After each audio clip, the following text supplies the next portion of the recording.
Hello students, welcome back to our YouTube channel. आज इस video में हम लोग class 10th ICSE maths specimen paper 2025 को कंटिन्यू करने जा रहे हैं।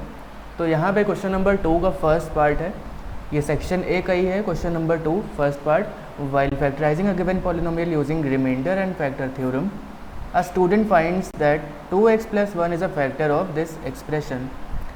Is the student's solution correct stating that 2x + 1 is the factor of given polynomial. तो हमें बताना है क्या फैक्टर ये है, ऐसा उसने जो बोला है वो सही है। उसके लिए हम लोग क्या करेंगे, 2x + 1 को 0 से इक्वेट किया, तो 2x = -1, देयरफॉर x = -1/2। ये x = -1/2 जब हम अपनी एक्सप्रेशन में पुट करेंगे, इसमें इसको fx मान लिया है, तो जब x की जगह -1/2 पुट करेंगे तो हमें रिमाइंडर 0 मिलना चाहिए। लेकिन क्योंकि यहाँ पे 0 नहीं आ रहा है रिमाइंडर, इसका मतलब उसका फैक्ट ये गलत था। आगे क्या है, give a valid reason for your answer. तो रीज़न यही रहेगा, रीज़न बीइंग कि remainder is not equal to 0, therefore it is not a factor. आगे बोला factorise the given polynomial completely, तो उसके लिए हम लोग हिट एंड ट्रायल मेथड का यूज़ करेंगे। तो अगर हमने x की जगह -1 पुट किया तो हमारी एक्सप्रेशन 0 आ रहा है, इसका सोल्यूशन यानी रिमाइंडर इसका 0 आ रहा है, विच मीन्स x + 1 = 0। इसको इधर भेजेंगे तो x + 1 = 0 हो गया, that means x + 1 is a factor. अब कम्प्लीटली फैक्टराइज करने को बोला है, इसलिए हम लोग इसको क्या करेंगे, डिवीजन रूल से इसको डिवाइड कर देंगे। फर्दर ऑन डिवाइडिंग, जो हमारे पास ऊपर क्वाड्रेटिक इक्वेशन आ रही है उसको भी हम लोग स्प्लिट करेंगे मिडिल टर्म स्प्लिटिंग के थ्रू। तो क्योंकि यहाँ पे ये क्यूबिक पॉलिनोमियल थी तो यहाँ पे 3 फैक्टर्स आ जाएंगे अलग अलग, क्योंकि यहाँ पे हाईएस्ट पावर 3 है, इसलिए 3 पेयर्स आने चाहिए। इस तरह से 3 ब्रैकेट्स बनेंगे। ऑलराइट, क्वेश्चन नंबर 2 का सेकंड पार्ट देखते हैं। A line segment joining the point P and Q is cut by x axis at the point R। x axis पे कट हो रही है, इसलिए इसके कोऑर्डिनेट किस फॉर्मेट का होगा, x, 0 का। A line AB cuts y axis eight T। अभी आगे इस पे बात करेंगे, पहले इक्वेशन ऑफ लाइन PQ देख लेते हैं। तो यहाँ पे 2 पॉइंट फॉर्म से हम इक्वेशन ऑफ लाइन निकाल सकते हैं। फाइनली हमारी इक्वेशन आ रही है x + y + 1 = 0। Second part is equation of line AB। अब AB एक दूसरी लाइन है, उसकी कंडीशन क्या बोली इन्होंने, आगे इसी में बोला है, a line cuts y axis at point T which is 0,6 and is perpendicular to PQ at S। एक लाइन AB है जो पॉइंट T पे y एक्सिस को कट कर रही है और उसका कोऑर्डिनेट भी इन्होंने दे रखा है, और जो पिछली वाली लाइन हमारी PQ थी वो इसके परपेंडिकुलर है, और दोनों जहाँ पे मीट कर रही हैं वो पॉइंट S है। ऑलराइट, इतना क्लियर है।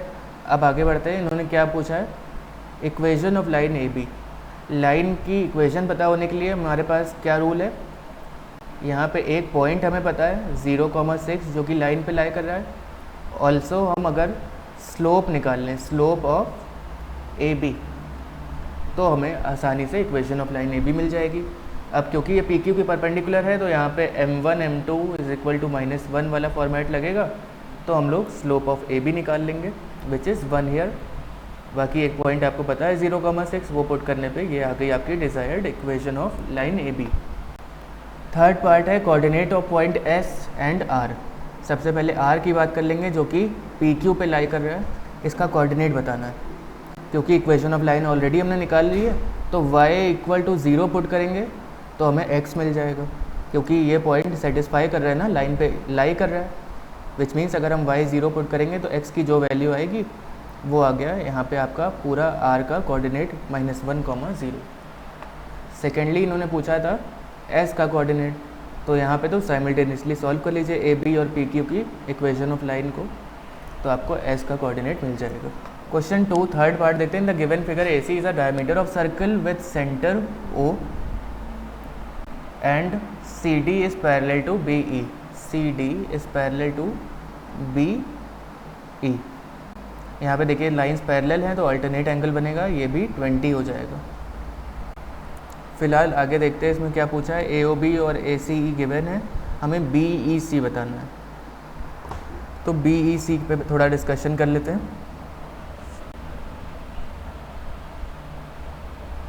BEC कहाँ पे लाई कर रहा है, ये वाला, ठीक है। इसको लेट कर लेते हैं, ये x है।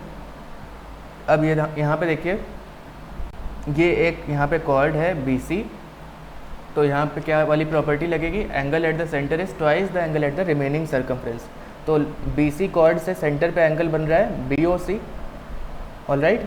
तो इसकी लेंथ कितनी होगी, इसका एंगल का मेजरमेंट कितना होगा 100 डिग्रीज लीनियर पेयर से। तो ये वाला जो है वो 100 का हाफ हो जाएगा, यानी कि 50 डिग्रीज। एंगल बी सी ई कितना आ गया 50 डिग्रीज, ठीक है। सेकंड पार्ट पूछा है B C D, B C and D, ये पूरा पूछा है। इसको कैसे निकालेंगे, सबसे पहले देखिए यहाँ पे एंगल एट द सेंटर वाली प्रॉपर्टी लगेगी, ये 80 डिग्रीज है। तो ये केवल इतना वाला पार्ट ये हो जाएगा आपका 40 डिग्रीज, ये वाला पोर्शन 40 डिग्री, बाकी ये वाला 20 है तो 60 हो गया।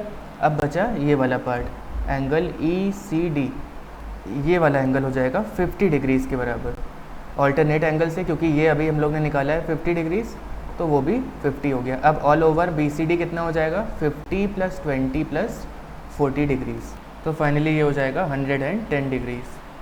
थर्ड पार्ट देखते हैं angle C E D, angle C E D ये वाला एंगल पूछा गया है आपसे। अब देखिए यहाँ पे साइक्लिक क्वाड्रिलेटरल की प्रॉपर्टी लगेगी। अभी हम लोग ने ये वाला एंगल निकाला है 110 plus this whole angle is equal to 180। तो यहाँ पे ये वाला पार्ट ऑलरेडी आ चुका है 50, यानी कि 50 plus angle C E D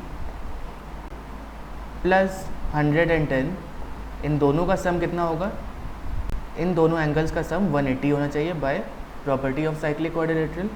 तो वहाँ से ये आ जाएगा आपका 20 डिग्रीज, ऑलराइट। चलिए क्वेश्चन नंबर 3 का फर्स्ट पार्ट देखते हैं। The geometric progression, the first term is 24 and the fifth term is 8। पहला टर्म यानी a गिवन है, फिफ्थ टर्म यानी AR⁴ गिवन है। a यहाँ पे हम लोग पुट करेंगे तो हमें r की वैल्यू मिल जाएगी। देन उसके बाद तो 9th टर्म निकालना आसान है, आपको a भी पता है और r की वैल्यू भी पता है। Question number 3 second part mensuration पे बेस्ड है। एक यहाँ पे सिलेंड्रिकल वेसल है और इसका डायमीटर गिवन है बेस का, साथ ही साथ इन्होंने ये चीज़ यहाँ पे नई पूछी है। इन्होंने यहाँ पे नई चीज़ एक दे रखी, the height of liquid in the vessel is the mean of the two Heights. तो अभी यहाँ पे लिक्विड की हाइट ना देकर इन्होंने मीन ऑफ टू हाइट्स बोल दिया है, वो होगी आपकी ओरिजिनल हाइट। तो इसका मतलब क्या है, ये जो दो हाइट्स हैं इनका मीन यानी कि एवरेज क्या हो जाएगा 7/2, वही आपकी हाइट हो जाएगी इस वेसल में जो भी लिक्विड है, ऑलराइट। उसके बाद क्या बोला है, find the area of wet surface. अब वेट सरफेस का एरिया यानी कहाँ कहाँ पे वाटर है टच कर रहा है, तो पहले तो कर्व्ड सरफेस एरिया देखेंगे till height 7/2 which is 2πRH, और उसके साथ बेस में भी वाटर टच कर रहा है, ऐसा तो है नहीं, वाटर थोड़ा हवा में है, बेस को भी टच कर रहा है, इसका मतलब πr² भी ऐड होगा यहाँ पे, ये चीज़ इंपॉर्टेंट है। आप वैल्यूज़ पुट करिए, आंसर इन सेंटीमीटर स्क्वायर्स आ जाएगा। थर्ड पार्ट काफ़ी इजी है, इसका ग्राफ से रिलेटेड है। यहाँ पे आपको पॉइंट्स ABCD गिवन है। सबसे पहला पार्ट है कि आपको कोऑर्डिनेट्स बताने हैं इसके, काफ़ी इजी है। B part, given that point C is the image of point A, name and write the equation of line. C जो है वो इमेज है किसकी, पॉइंट A की। तो आपको बताना है क्या, name and write the equation of line of reflection, कहाँ से ये रिफ्लेक्ट हो, किस लाइन से कि इसकी ये इमेज बन जाए। इसका मतलब बिल्कुल मिड से होना चाहिए। यहाँ पे कितने ब्लॉक्स है, 1 2 3 एंड 4। तो ये देखिए एक डॉटेड लाइन यहाँ पे जा भी रही है, इसी लाइन की इक्वेशन आपको बतानी है, क्या हो जाएगी, this lines equation will be y = 1 या फिर y - 1 = 0। C part, write the coordinates of image of point D under reflection in y axis. D अगर y एक्सिस पे ही रिफ्लेक्ट होगा तो क्या होगी उसकी image, it will be 0,1 only. इसका मतलब ये कैसा पॉइंट हो गया, ये एक इनवेरिएंट पॉइंट है। Name given, what is the name given to the point whose image is the point itself, अभी बताया इनवेरिएंट पॉइंट। लास्ट पार्ट है on joining the points ABCD and A in order, a figure is formed, name the closed figure. तो कैसा figure form हो रहा है, ABCD and again A, तो एक ये एरो हेड फॉर्म हो रहा है।